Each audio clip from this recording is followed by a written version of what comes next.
The biggest news since the presidential elections has been the fiscal cliff. This is an economic precipice, and investors are worried that America may be headed over it and into another recession. Here's what you need to know.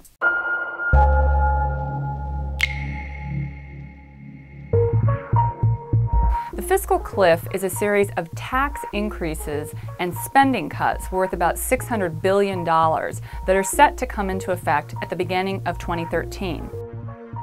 A lot of people think that if we go over the cliff and if those tax increases and spending cuts are allowed to go into full force, that the U.S. could slip back into recession.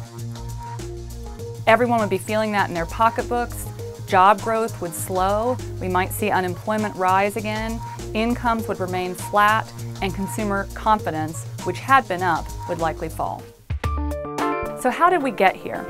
You may remember that Congress had to raise the U.S. debt ceiling, and after a lot of wrangling between Republicans and Democrats, they came up with a plan to do that. But that included these spending cuts, which are to come into effect at the beginning of next year.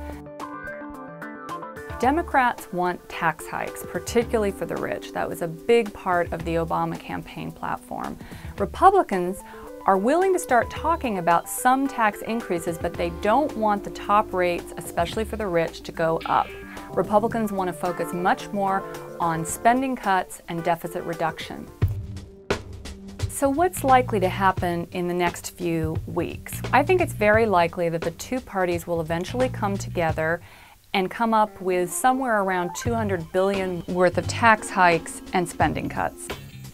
That should hopefully help us get through the next year without too much of a slowdown in growth. You might still see slight recession in the first quarter, but hopefully by the second quarter we would be moving on to growth and markets would have more confidence because the two parties have come together.